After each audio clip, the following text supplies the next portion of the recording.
A search for survivors has begun in the Turkish city of Izmir after a magnitude 7 earthquake.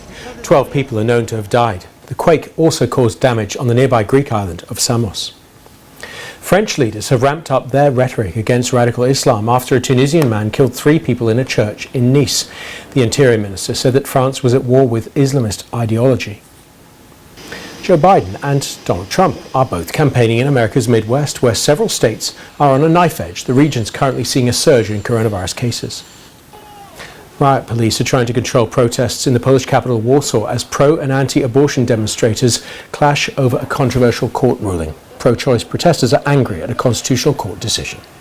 A strong earthquake struck parts of Greece and western Turkey on Friday. Early reports from the area blamed at least 6 deaths on the quake. In Pakistan, thousands of Muslims joined demonstrations to protest cartoons of the Prophet Muhammad. French President Emmanuel Macron defends the right of a French magazine to publish the pictures. U.S. Secretary of State Mike Pompeo stops in Vietnam at the end of his trip to East Asia. And more than 81 million Americans have already marked their ballots for the U.S. elections next Tuesday.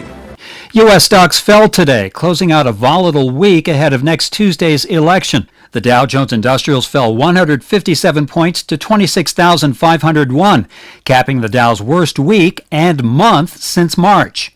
The Nasdaq Composite lost 274 points. The S&P 500 fell 40. All 3 indexes suffered losses of more than 2% for October, their second straight month of declines. The Dow was especially hard hit, losing 4.6% for the month. Markets have struggled to maintain momentum since peaking in early September. Many investors are worried that rising coronavirus cases could lead to fresh lockdowns and hurt the economic recovery. Total confirmed COVID-19 infections topped 9 million in the U.S. today, after new cases hit a record daily high of more than 88,000 yesterday. Technology stocks were the hardest hit today, following some disappointing earnings news. Twitter's shares fell more than 21% after the company posted its slowest user growth in years and warned that uncertainty around the U.S. election could squeeze ad spending.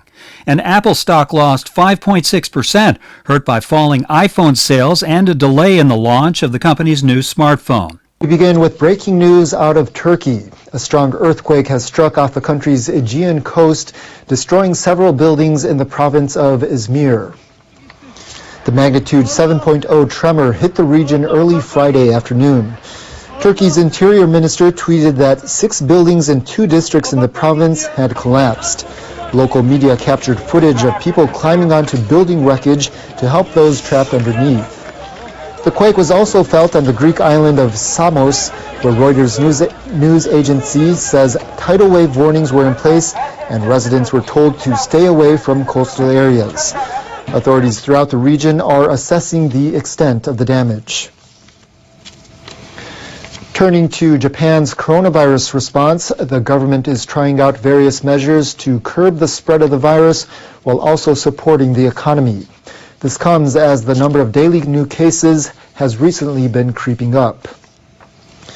Japan has been reporting fewer than 1,000 new cases per day for over 2 months, down from a midsummer peak. But the recent figures are still much higher than those in late May, when the nationwide state of emergency was lifted. In total, more than 101,000 people have been infected. The death toll is over 1,700. A large-scale study is currently being carried out at a baseball stadium near Tokyo. Authorities have lifted a half-capacity limit on spectators to test the effectiveness of anti-infection measures. They've put in place a system to check whether every person in attendance is wearing a mask. Multiple high-precision cameras have been installed to monitor the number of maskless spectators. And another system is in place so officials can track the movement of people using a smartphone app and ensure social distancing is in place. I'd rather be cheering in a packed stadium, but I'm also worried about the coronavirus. I think this is a good opportunity to check the effectiveness of the measures. Earlier on Friday, the government decided to further relax entry restrictions for travelers from 9 countries and regions, including China and South Korea. It's also easing quarantine measures for returning Japanese residents. Using scientific knowledge we've obtained in dealing with the coronavirus, we will try to balance preventive measures with social activities. Meanwhile, organizers of the Tokyo Olympics and Paralympics say they're not thinking about canceling the games or holding them without spectators. They say starting on November 10th, they'll refund ticket holders who will no longer be able to attend due to the one-year postponement. Around 4.5 million Olympic tickets and 1 million Paralympic tickets were sold in Japan. The organizers say that people who bought tickets outside Japan should contact local agencies for details. Now to France, where a second nationwide lockdown went into force on Friday in an effort to stop the spread of the coronavirus. The outbreak continues to rage through the country, with daily infections recently topping 50,000. Transmission of the virus is accelerating, so we also have to accelerate our response. Prime Minister Jean Castex said on Thursday that people must remain at home except for going to work, shopping for food, health-related reasons, and other essential errands. Castex said people will be allowed to go outdoors to exercise for up to 1 hour a day within 1 kilometer of their homes. He added that violators will be fined €135 or about $160. Restaurants and shops that sell goods other than daily necessities will not allow customers to enter, but takeout and delivery services are permitted. The nationwide lockdown will be in effect through December 1st. Some Muslims living in Japan have been protesting against French President Emmanuel Macron as he defends the right to publish cartoons of the Prophet Muhammad. About 300 people gathered near the French embassy in Tokyo on Friday, carrying signs with messages such as "Boycott French products" and "Shame on you, Macron." The French president did a stupid thing.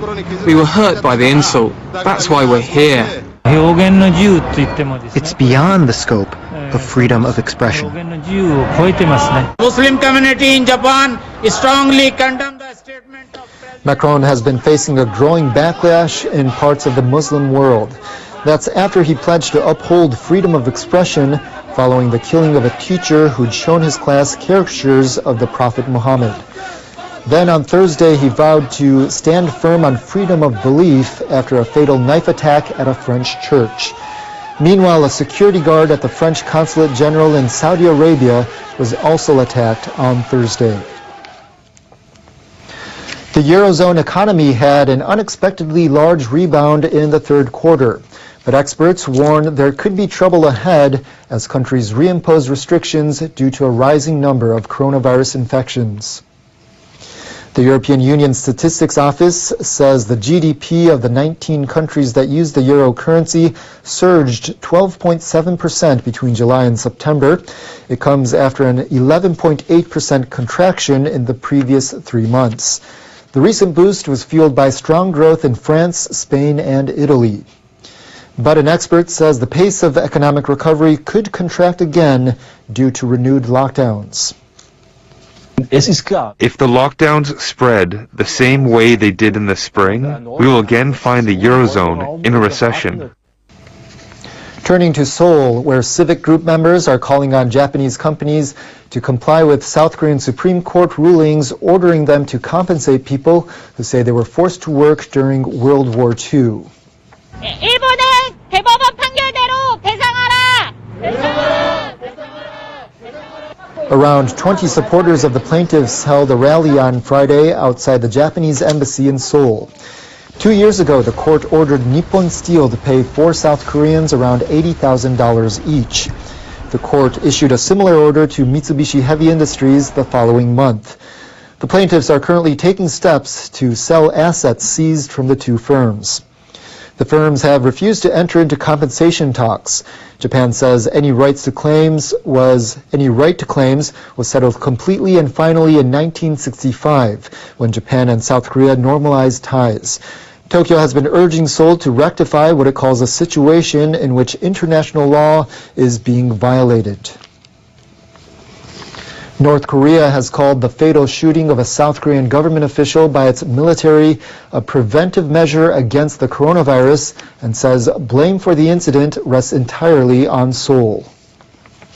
The North's leader Kim Jong-un had apologized for the shooting, which took place in September.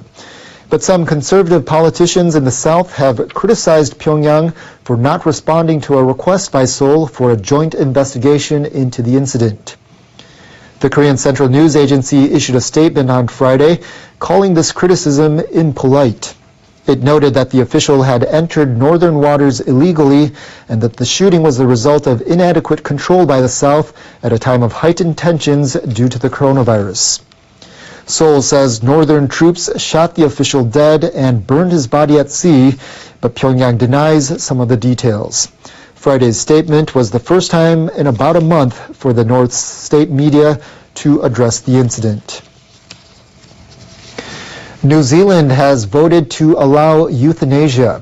Preliminary results of a referendum in the country show that voters overwhelmingly approve of legalizing assisted dying.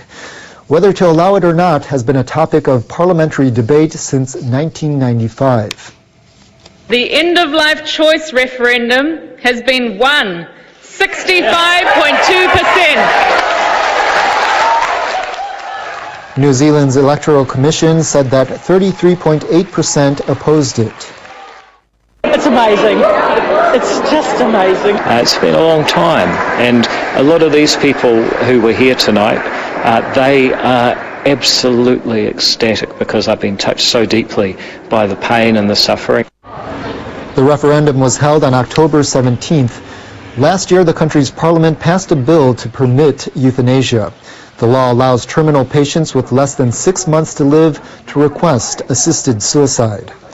Such patients must be citizens and permanent residents aged 18 or older and be enduring unbearable suffering that cannot be relieved. They also have to make the choice by themselves. Euthanasia through medication will be permitted if 2 doctors judge that the patient meets the requirements. The law is expected to come into effect in November next year. Anti-government protesters in Thailand turned a Bangkok street into a fashion runway to voice their opposition against the monarchy. They were protesting a fashion show by a princess of the royal family. Demonstrators complained that her business was being supported by taxes. The fashion show style rally took place on Thursday in Bangkok's business district. The road was lined with art exhibits and banners that criticized the government and royal spending. We want to know why our tax money is used to fund someone's business. Is it just because she's royalty? This is what we want to express. The event was held on the same day as a fashion show by a daughter of King Maha Vajiralongkorn. The princess is a fashion designer and has several shops in Bangkok selling her luxury brand. Thailand has seen a growing anti-government movement in recent months. Demonstrators are demanding changes to the political system, including reform of the monarchy, a taboo subject that has divided the country. The chilliest air of the season brought a frigid morning and snowfall in the higher elevations of northern Japan. Our meteorologist Sayaka Mori has the details. Hello there. December-like cold air gripped northern Japan on Friday. 30% of the nation experienced the coldest morning of the season so far. Sukayu in Aomori Prefecture saw a morning low of 1 degree Celsius, and the area saw the first accumulation snow of the season. As of Friday afternoon, the area saw 6 centimeters of snow on the ground. The first accumulation snow for this time of year is about 8 days earlier than usual.